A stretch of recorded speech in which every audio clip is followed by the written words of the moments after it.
welcome back to another episode of the Overflow Room. Today I have my wonderful honey with me, and we're going to be talking about our favorite subject ever, and that is marriage. We're going to be talking about God's intention on marriage and a season of waiting, how you know that you're kind of prepared for the right one, and then also finding the right one. So, yeah. By the way, his name is Jeremy, and he's wonderful, but I call him Babe. If you see me in the street, you can call me Babe. That's fine. Unless you're a girl, and then you can't. Get you up. No. Okay, so what is God's intention for marriage? The Bible says that it is not good for man to be alone, and that's actually why he provided Eve and made Eve out of Adam's own flesh so that Adam would not be alone and he would have a counterpart and actually a helpmate. I'm sure that we are all very aware that you can be with someone and still feel very lonely. Adam said of Eve, "You are bone of my bone and flesh of my flesh." I think the beauty of Adam and Eve was that they were so one. They had the same mind, they were of the same spirit, and they had the same purpose. They were both there in the garden serving and communing with God. I think a lot of times we have this idea of who we're looking for, and it's a lot of times very superficial. I know for me anyways, I really didn't actually have like a grasp at all of what marriage was like. I was just very much motivated by attractions that I had in another person. Or like, I mean, for instance, I really thought that like I was very attracted to like a thug type, which is really funny because Jeremy's like not a thug. But I don't know why that was just what that was the type of person that I was attracted to. And I'm going to get into a little bit later of like some of the mindsets that we have that kind of throw us off the trail of like the actual person that God has for us. But yeah, I had all of these mindsets, and they were all just actually like, they were just like fleshly lusts that I think that I really thought like I needed in that other person. They weren't actual like attributes that would make me have a healthy, whole, fulfilled marriage or life. In a powerful union, your mind, your spirit, and your purpose will all align, and actually it's God's intent for you with your counterpart to be knit together. When was the first time, I guess, in the beginning of our relationship where you knew like this is the person that I'm supposed to be knit together with? Yeah, good question. So we went on a few dates. They were so natural. We fit so well together. It wasn't just like that we both were conservative and we both wanted to raise a family and we had similar values. That's definitely part of it. There's certainly part of it, and that was probably one of the things that we were running in the same circles. We went to the same church.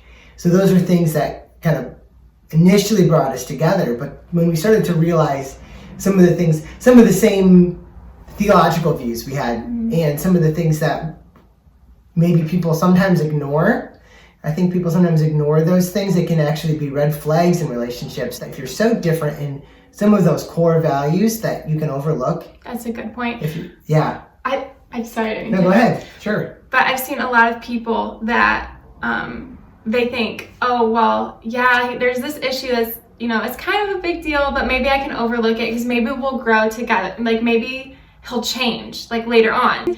They're actually just core differences that you have with someone that you're pursuing, and those things will like never change. Right. So I think for me, like I had a lot of relationships before him where I was really just like kind of patiently waiting for that person to change into this person that I needed.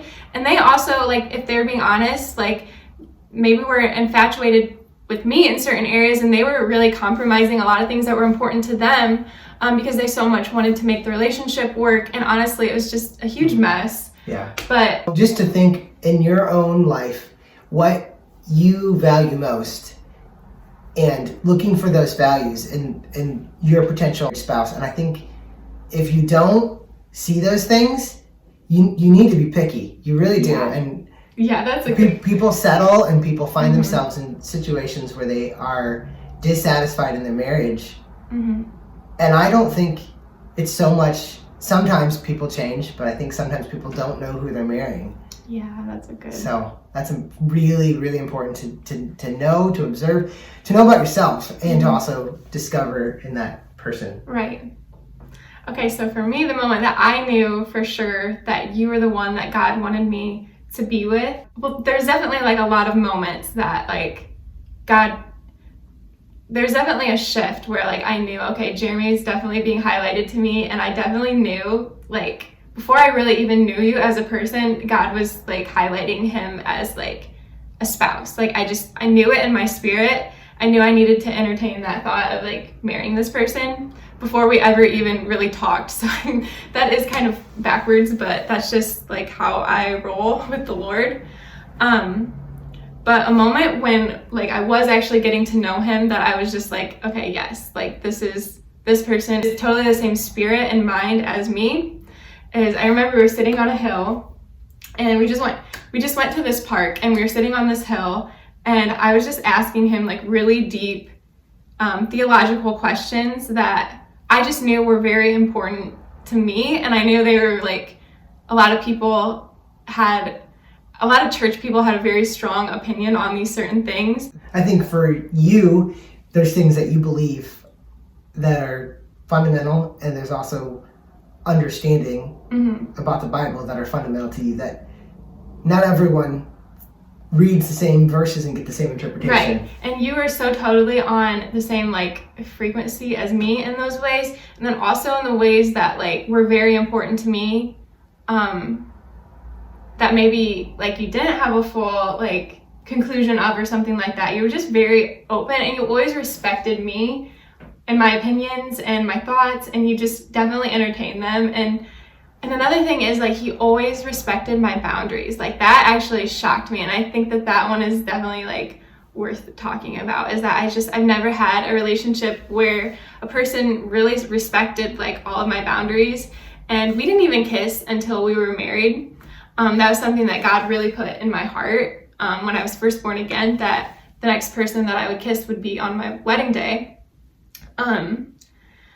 So when I shared that, it's funny because like I say that I knew that he was the one before we ever really got to know each other. So I just remember this time where we went on this date, and we were talking in the car afterwards. He was taking me home. I remember I was like, he brought up like dating, because he was very like, okay, I'm not gonna like even try if we're not gonna go down the path of marriage.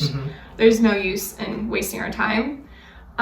So he brought that up, and he brought up dating, and I said, well, I'm not ready to date you, but I know that I'm going to marry you. It was like one of the first things that I said on that first date, which is probably like not the first thing that you say on a date.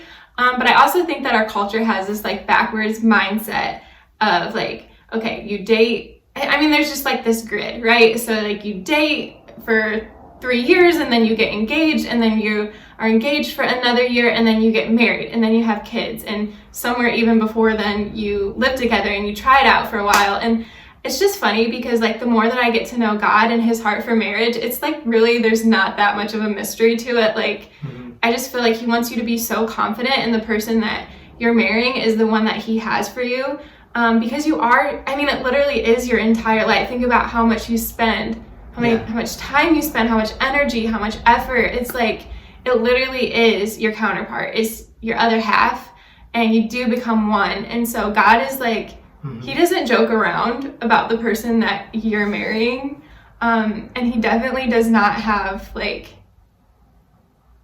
I don't know, we have a very manipulative idea of what relationships are like. And God's just not that way. He just does not play games like that. He's very serious. And if you ask him and you really inquire, like, is this the person that you have for me, God? He will tell you yes or no. Like, and he'll make it very certain to you, and there won't be a question. I really believe that. Yeah. I think we can be naive in relationships a lot, and we can say, like Keaton said, this person's going to change. And I think that's unfair to them. And it's unfair to you. If you really want to have a marriage and have it last, you need to look at all those things. And, you know, maybe there's little things, maybe there's quirk things. I had a pastor who always joked about how he pushed the toothpaste from the end of the tube and his wife pushed it from the middle of the tube. Now that doesn't say anything about the character or the personality. It's just a preference. And maybe he could ask her to change, or maybe she could change herself, or maybe they won't change. So if that's not a deal breaker, that's great. But if that's a deal breaker, you need to understand that. Otherwise, you're going to be upset and disappointed. And so I just think we need to understand those things before we say I do. Yeah, that's a good point. And so taking time to understand that, taking time to know their family and to know who they are, their values, and how they, their compatibility to you. And that's something that I think is a must, and it can't be understated. That's really good. I actually wanted to touch on, I feel like it's very important to have a list of like absolute deal breakers for you. And I kind of said before, like I had this list that was an awful list. They were not godly things. They were not like anything to do with like the other person's character. They were very superficial, and that list can like get scrapped because it's not going to lead you like a fulfilling marriage or anything. But there is a list that I feel like that you should develop that's like, I mean, having to do with the other person's character. Like for me, like it was very important that the other person was humble, that the person was righteous, that the other person put God before me. That, I mean, I just wanted somebody that had like noble character, that was a servant. And those are the things that like, then, so once I had that list, I remember writing out this list and being like, okay, Jesus, like this is literally you. And I don't believe that this person is probably walking on this earth, but if he's out there, then bring him to me. Because it was just such like, it was a very specific list, and it was so like, it was so contrary to like what you see in men in this generation. Like there's just like, I wanted like a perfect gentleman, and you really don't see that. And I had not seen that in anyone, like really, I mean, maybe very few people that were actually like true gentlemen, like marriage material. So I had this like very picky list, and like Jeremy said, like you need to be picky with your spouse. But it was like when I did meet Jeremy and get to know him, and he literally checked off every single box on the list. Like he was so humble, he was so patient, he was so kind and gentle and generous, and he was a servant, and all these things that I thought were literally impossible to find in someone. And he just walked in those things like so deeply, and it just, I mean, I just totally recognized him when I met him. Okay, yeah, this is the person that I prayed for. So knowing that, so having that list and knowing like for sure who you're looking for, I think is, I feel like it takes a lot of like the pain in the season of waiting, because I guess it kind of like weeds out a lot of like who is not it, which is just as important. Like you need to know, you need to be able to look at someone and recognize like, is this person it or not? And if they're not it, like you have to be honest with yourself. And even if there is something like you are attracted to that person or whatever, and you don't want to let them go, like if you really do want the best marriage, like that would be wise to let the person go. That's not the right one. Yeah. And we both actually had people like that we were interested in as a spouse before we got to know each other. So do you want to talk about that a little bit? Yeah, I think understanding the pain of being single, it's like there are people, everyone who's single has and you had get desperate kind yeah, of. right. You start looking around and you say, there's no one in my circle. And you start to question your list. Yeah. You're like, okay, well, does it really matter if they're not like that humble? Like if they're a little arrogant, like maybe I can flex, like be a little bit flexible there. Yeah. Maybe we don't have the same values. So there are things that you can talk about and consider, but there are also things you need to understand. What are my deal breakers? Because they will impact your future. They will change the direction of your future. I think, in my years prior to Keaton, it was hard, looking for the person I want to spend my life with. And I have things that I'm looking for, but then I remember I had one person who gave me a prophetic word that they were going to have red hair. And so here I am looking for people with red hair. Yeah, you can get so fixated on those outward characteristics. Yeah, and you're looking for red hair, green hair, brown hair, white hair. The Lord, maybe the Lord will give that as a sign, but And I'm sure that they had good intentions, for sure. Mm-hmm. But the point is, it's really important to hear from the Lord, to have the understanding of saying, what am I looking for in a spouse? And also there's that, you can get that anxiety and the disappointment from pursuing someone and being let down, and then it's like you get to the point where you don't even have fun going to weddings and supporting people because you're so frustrated and disappointed, and because you tried to put like this idea out there of like what this person would exactly be, and really it wasn't even who God promised you a spouse. Like, you can hold to that and cling to it, and if he did promise you certain characteristics, like, yes, you can cling to that. But a lot of times we add to what the Lord says, or we take away from it. We try to put it in a time frame, and that's where disappointment comes in. That's where discouragement comes in, and then you're in the territory of unbelief and doubt. When you know for yourself who the Lord has for you, and you are doing whatever you can to prepare yourself, I think that's when you're going to find that person. That's right. So, maybe you're spending years of looking and pursuing, but you're not getting yourself ready, personally. And sugar snaps, you're getting into the next subject. Okay, right. We're going to talk about intentional waiting. That when you are waiting for that spouse, when God has given you that promise, yes, I do have someone for you and they're perfect for you, and that season right there is such an awesome opportunity to take all the places where you're too immature to actually even walk in the fulfillment of that promise and say, hey God, like, these things need to be corrected in me. I know, at least for myself, in that season of waiting, like, I didn't want it to be useless time. I didn't want to just be like begrudgingly waiting for my husband. I didn't want to be bitter. I really just wanted to cooperate with the Lord and say, okay, yeah, I'm immature. Honestly, when I first started to pray about my husband, I was literally like not in a place at all where I'd be able to walk in a healthy marriage. I had so many toxic relationships in the past. I had so many toxic mindsets that God really had to work out of me, and he had to change so many things inside of me. And now I think about that. Like, one thing that God always told me in that season of waiting was, I'm not going to bring him one moment too soon, but I'm not going to bring him one moment too late either. At the perfect timing, he will come into your life.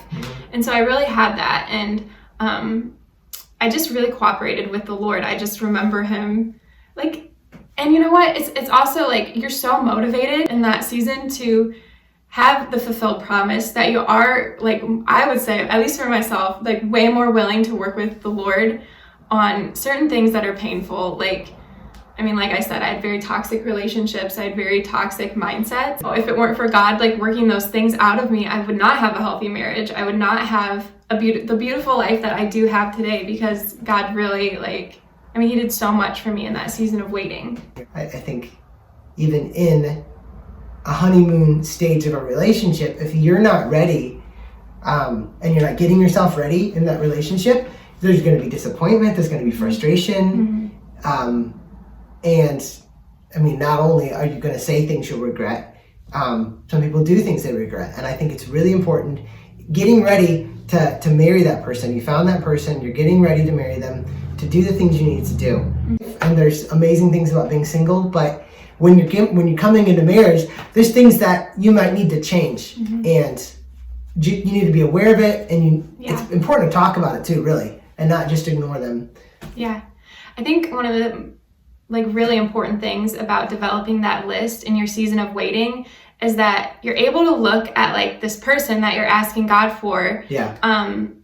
And you're able to see all the beautiful things that you're asking God for in another person. And I think it really kind of puts this mirror up in front of you to be like, hey, am I ready for this person? And so like Jeremy said, you are really you're going through and you're picking things out inside yourself that don't fit. And maybe you need to go to someone you trust and say, what are my core values? And write those core values down. That's a good one. Because it's easy to sometimes not see the things in you that are the core things about you. Take a personality test, right? Yeah. The things that we're interested in really coincide with our personality traits. Right. And that's something that I just challenge you to do. If you've met the person you're going to marry or you haven't, to do these things, prepare yourself mentally, physically, even practically. Another thing that you mentioned that was really good in the preparation process is surrounding yourself with good counsel. Yeah.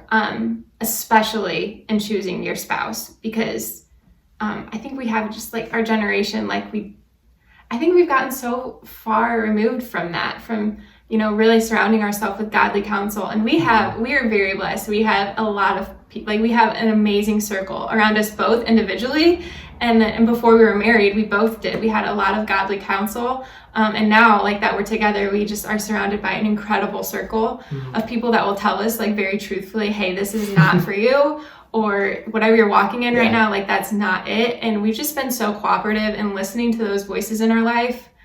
When you're in this season of waiting for your spouse and actively waiting for your spouse, whatever characteristics that God works into you in that season of waiting, that's going to follow you throughout your marriage. So I think something that's been so successful about our marriage is, if you rewind to both of our season of waiting, we were cooperative with the Lord in submitting ourselves and our spirit and our character to the Lord and letting him work things out of us. And we just continue to do that. Now that we're married, it's actually amazing. When we get in a fight, obviously, a fight is a fight. Nobody likes to go through that with your spouse, but God will even use our fights as a way to get us to become knit more closely. And like I said, God's whole goal and intention for your marriage is so that you'll be knit and interwoven so tightly with your spouse.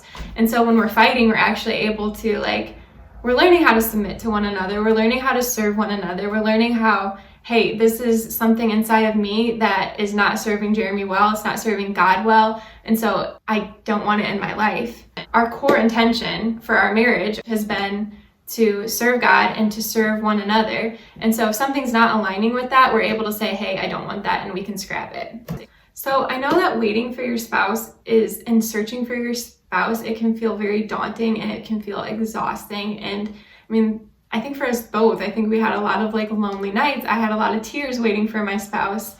But if you're trusting God to fulfill his promise, he will fulfill it in the perfect timing. I would say just keep fanning his promises into flame, and don't encourage the thoughts that would yield doubt in your mind and in your heart. Just keep putting in the work. Keep putting your thoughts that don't line up with that person that God promised you. Keep putting those thoughts in the fire. Keep putting the work in, and I promise you that God will bring you the perfect spouse. A lot of people, we were just talking about this earlier, a lot of people don't believe that God has a perfect soulmate for them. And maybe I'm a romantic, but I totally believe that God does have someone for everyone. We've been married 3.5 years now, and I just think I can't imagine anyone else in the world. Mm-hmm. And so I didn't even believe that for a while. I was single so long, I kind of gave up believing that there was a perfect person for me. But it's way better. It's way better. You might have your list and think, wow, this person's amazing. How does this person even exist? But then when God will actually bring that person into your life, you'll be so amazed. If you did put the work in. And also, remember to pray for your spouse, before you meet them. So before I met Jeremy, I was praying that he would be free from all of these things, that he would be the perfect man on the list that I had written out, because I knew that was who God designed him to be. And so I was praying for him, and he was also praying for me. And remember that it's a two-way street. Your spouse is also waiting for you. They're also believing God for someone that perfectly fits and matches their life as well. So I think that's pretty much it. We just really wanted to touch on some basics about waiting for your spouse and God's intention on marriage. I know there's so much that God, his heart is just so massive on marriage. He designed you for marriage. He designed you for marriage with himself. It's such a beautiful reflection of Jesus and his bride. He wants you to have a beautiful marriage. He wants you to have a fulfilled life. He wants to bring someone into your life that's going to completely complement your life and your purpose on this earth. So I hope that you were encouraged by this today, and I hope that you know that you're not alone in this season of waiting. Like I said, your spouse is also waiting for you. Like I always found that a huge encouragement in my season of waiting, to know that there's someone out there that wanted to be with me just as badly as I wanted to be with him. And also, God is with you every single step of the way. He sees your broken heart. He sees your loneliness.